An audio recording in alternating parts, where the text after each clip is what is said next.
ये अदावत और मोहब्बत की सियासत में ऐसे फंसे कि किसी को किसी की मोहब्बत ने मारा, किसी को किसी की अदावत ने मारा, मगर इस शराफत अली को सेकुलर सियासत ने मारा। आज मुस्लिम समाज का नेतृत्व किन लोगों के साथ जोड़ता है? इशरत जहां, याकूब मेनन, मुख्तार अंसारी, अतीक अहमद, दाऊद इब्राहिम। अरे दिग्विजय सिंह, सुनिए, मैं खड़ा हूं ना अपने पैर पर। 26/11 आरएसएस ने कराया, सदन के सदस्य बैठे हुए हैं। हाफिज साहब, मुस्लिम समाज के बारे में मैं कहना चाहता हूं, आज जब आजादी मिली तो मुस्लिम समाज के प्रतीक कौन थे?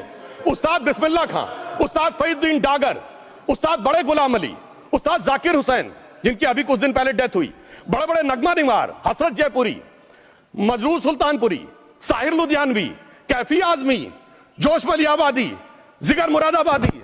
अब सर क्या हो गया? तब मुस्लिम समाज इन अदब के शाहकारों के साथ जोड़ा जाता था।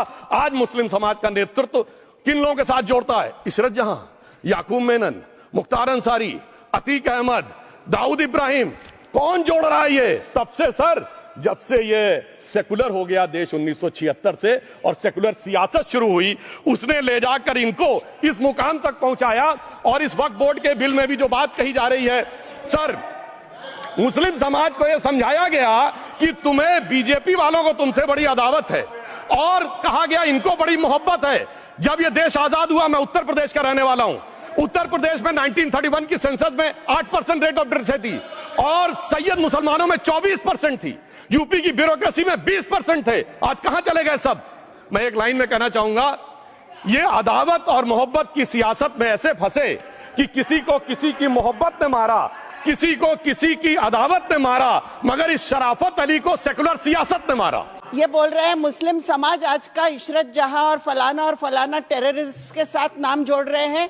ये बिल्कुल आरोप है सर, इसको एक्सपंज करना चाहिए। ये समाज के साथ अन्याय है। ये बात आपको एक्सपंज करना होगा सर, ये बात को। एक honourable member, if you would carefully go through what Sudhanshu has said, I am sure you will appreciate his spirit. Just think for a moment. He has not cast any aspersions. Sudhanshu, go ahead. मैं जवाब दूंगा और उसके बाद ये हमारा सदन माने ना माने, जो देख रहे होंगे उनके लिए कहना चाहता हूं, sir, doctor APJ Abdul Kalam. Sudhanshu जी ने मुसलमानों के लिए कुछ नहीं किया है, इंडिया अलायंस के लिए किया है। अब मैं एक एक कर कर बता देता हूं। अरे सुनो ना भाई, आप सुनो तो। अरे दिग्विजय सिंह, सुनिए, मैं खड़ा हूं ना अपने पैर पर। मान्यवर सुधांशु जी ने कहा इशरत जहां, यही एनसीपी पार्टी ने इशरत जहां के घर पर जाकर रुपयों का इनाम भी दिया था और उसको शहीद बताया था। दूसरा कहा अतीक अहमद किस पार्टी से थे? इंडिया अलायंस की। दूसरा कहा अंसारी किस पार्टी से? कांग्रेस और इंडिया अलायंस के। ये सारे नाम आपके साथ जुड़े हैं भाई। उल्टा उन्होंने तो मुसलमान कम्युनिटी से तो ढेर सारे शायरों का नाम दिया जिन्होंने साहित्य की सेवा की और ढेर सारे साहित्य की रचना की।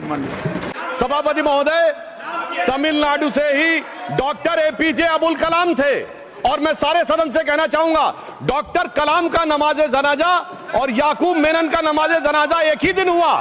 कितने लोग याकूब मेनन के नमाज जनाजा में गए और कितने डॉक्टर कलाम के नमाज जनाजा में गए? डॉक्टर कलाम मेमोरियल पे कितने लोगों की फोटो है? दिखाएं मुझे, सोशल मीडिया पे पोस्ट की हो। मगर अफजल हालात का मारा था, आपके एक मंत्री का ऑफिशियल ट्वीट है, वो इस सदन के सदस्य नहीं तो मैं नहीं बोल रहा हूं। याकूब मेनन की जुडिशियल किलिंग हुई, आपके एक नेता का, मिनिस्टर का ऑफिशियल ट्वीट है, सदन के सदस्य नहीं है इसलिए नहीं बोल रहा हूं। और सर, 26/11 आरएसएस ने कराया, सदन के सदस्य बैठे हुए हैं। हाफिज साहब और सुनिए, जाकिर नायक शांति का मसीहा, सदन में सदस्य बैठे हुए हैं। सर, किसने जोड़ा? मैं नहीं कह रहा हूं जोड़ा, हमने किससे जोड़ा मैं बताना चाहता हूं। मैं अपनी बात, सर, मैंने नाम किसी का नहीं लिया। सर, आपने उड़ता तीर क्यों पकड़ लिया? सर, मैंने नाम नहीं लिया, उड़ता तीर क्यों पकड़ लिया? सर, मैं पूरी बात करूं। सर, मैं कहना चाहता हूं, हमारी सोच मुस्लिमों के बारे में और इनकी सोच में क्या अंतर है? देखिए, जिन लोगों ने मुस्लिम हिस्ट्री नहीं पढ़ी उन्हें मैं बताना। माननीय सभापति महोदय, जो माननीय सदस्य ने बात कही है, मैं सुन रहा था डॉक्टर त्रिवेदी जी की बात। उन्होंने कहा था ऐसे ऐसे ऐसे मुसलमान हम लोगों के साथ हैं और वैसे वैसे मुसलमान इन लोगों के साथ हैं। बात यह है कि आपने जिस तरह से इस पूरी बात कही है, ये घोर आपत्तिजनक है, अपमानित करती है। और जो माननीय सदस्य ने भी मेरे बारे में भी कहा है, मैं उनकी निंदा करता हूं। मुझे ये सब कहने की जरूरत नहीं है, लेकिन जो गुजरात में दंगे और फसाद हुए, कौन कौन उसके लिए जिम्मेदार थे, बताइए। मान्यवर, मैं ध्यान से बारीकी से पूरे संवाद को सुन रहा हूं। माननीय सदस्य सुधांशु जी ने दिग्विजय सिंह का नाम नहीं दिया। अब वो खड़े होकर कहे मेरे बारे में कहा, इससे साबित हो गए। और अभी भी मौका है, अभी भी मौका है। आपने नहीं कहा है कि 26/11 के हमले में आरएसएस का हाथ था, तो अभी खड़े होकर माइक चालू कराकर बुलवा दीजिए। माननीय, और आपत्तिजनक बात है, मैंने ये बात कभी नहीं कही है, ये आप लोगों का प्रचार है। मेरी आपत्ति इस बात की थी कि सभी माननीय सदस्य ने और बात कही है कि अब हमारे तरफ ऐसे ऐसे मुसलमान थे और वैसे वैसे मुसलमान हम लोगों की तरफ थे। ये पूरे समाज के साथ, पूरे अल्पसंख्यक समाज के साथ अपमानजनक बात है। और माननीय सभापति महोदय, आप बताइए, माननीय गृह मंत्री जी, आप वहां पर थे, गृह मंत्री थे जब दंगे हुए थे, तो आप लोगों का क्या रोल था, ये जन जाहिर है। जन जाहिर मिनिस्टर, इनको मेरा हुआ ऐसा है कि मैं ही दिखाई पड़ता हूं। आपकी सुनिए, सुनिए, अब सुनिए ना दिग्विजय सिंह, सुनिए, 1 मिनट सुनिए। दंगे शांत होने के बाद 18 महीने के बाद मैं गृह मंत्री बना। दंगा हुआ तब मैं गृह मंत्री नहीं था।